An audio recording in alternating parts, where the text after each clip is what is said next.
آسان ترین مذہب ہے۔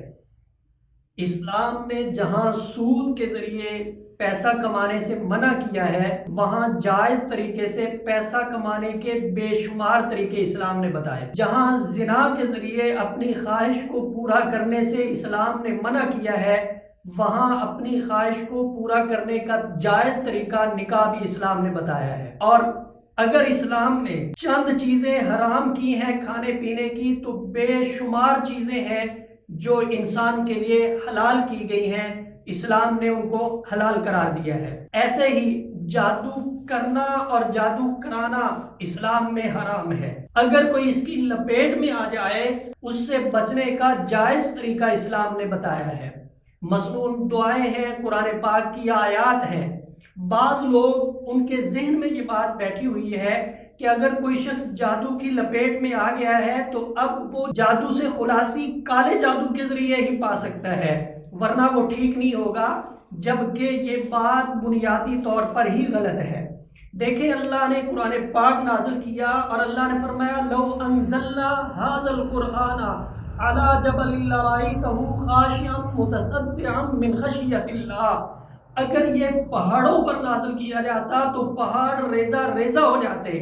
قرآن پاک اپنے اندر بڑی طاقت رکھتا ہے، جب پہاڑ کو یہ ریزہ ریزہ کر سکتا ہے تو جادو اس کے سامنے کیا حیثیت رکھتا ہے۔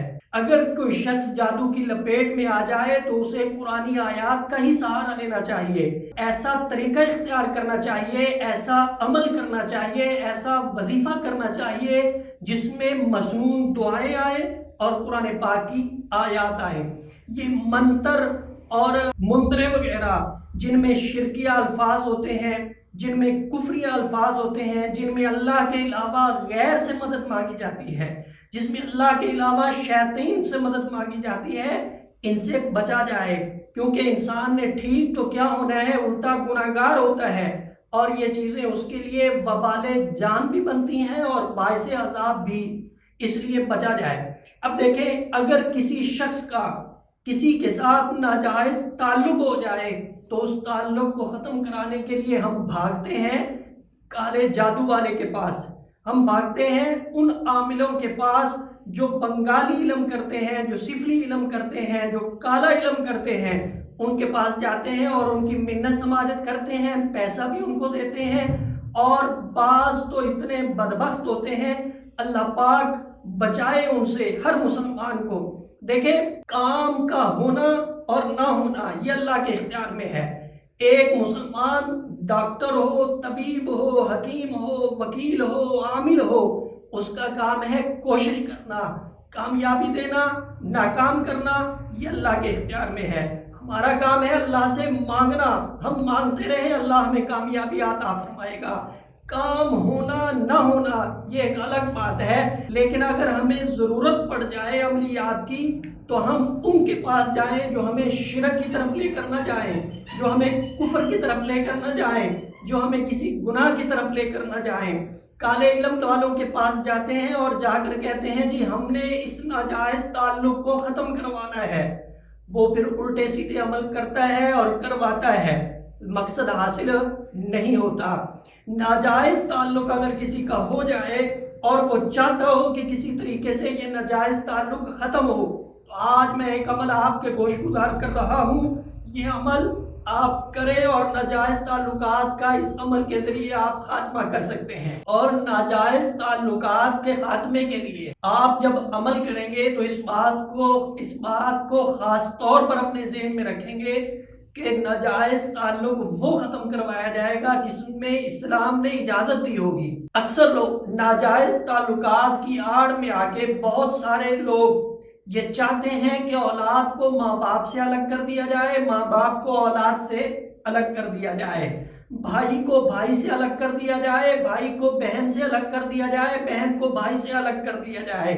دیکھیں، اگر بلا وجہ کوئی اس طرح کرتا ہے تو یہ بہت سخت گناہ ہے، اور اولاد کو والدین سے الگ کرنا میں سمجھتا ہوں کسی صورت بھی جائز نہیں ہے۔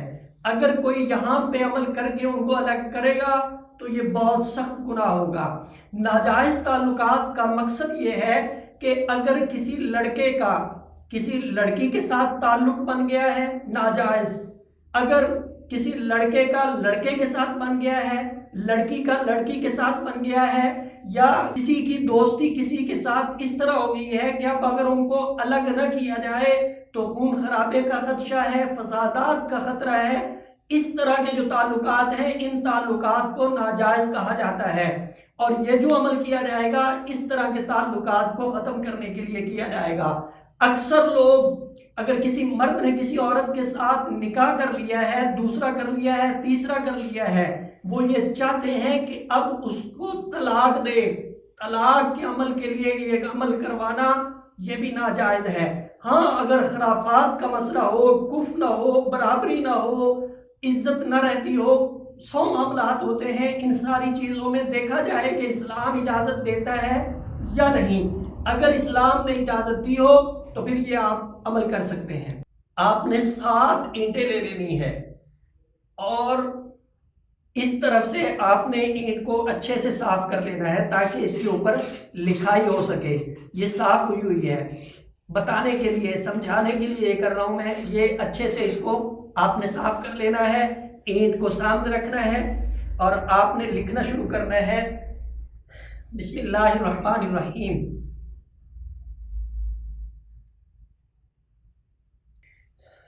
اس کے بعد آپ لکھیں گے سورہ القاریہ کو۔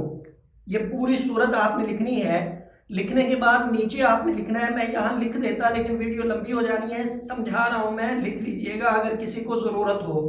جائز مقصد کے لیے آپ نے یہ کرنا ہے، ناجائز کے لیے بالکل بھی نہیں۔ ناجائز تعلقات وہ جن کی اسلام نے اجازت دی ہے کہ ان کو ختم کیا جائے، اسلام جن کے خاتمے کی اجازت دے، ان ناجائز تعلقات کو آپ نے ختم کروانا ہے۔ ماں باپ کو اولاد سے، اولاد کو ماں باپ سے الگ مت کرواتے پھریے گا، یہ گناہ ہے۔ سورہ القاریہ کو لکھنا ہے۔ لکھنے کے بعد آپ نے آخر میں لکھنا ہے البغض والنفاق والعداوۃ۔ آگے نام لکھنا ہے، جن 2 شخصوں کے درمیان کروانی ہے پہلے ایک کا نام لکھنا ہے، فلاں بن فلاں۔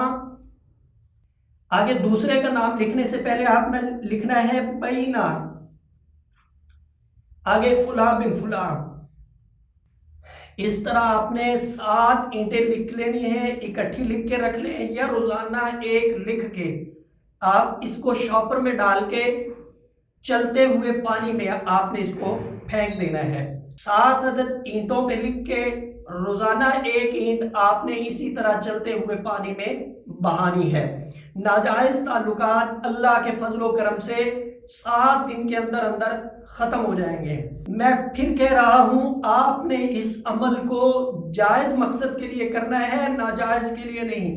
اپنے دل کی تسکین کے لیے کسی کے ساتھ ظلم نہیں کرنا، کسی کے ساتھ زیادتی نہیں کرنی۔ ہاں اگر کریں گے آپ اس طرح تو آپ کے اوپر وبال ہوگا، آپ اس کا خمیازہ بھگتیں گے، دنیا میں بھی اور آخرت میں بھی۔ اسلام اجازت دے کہ واقعی ناجائز تعلقات ہیں، وہاں آپ یہ عمل کر کے ان ناجائز تعلقات کا خاتمہ کر سکتے ہیں۔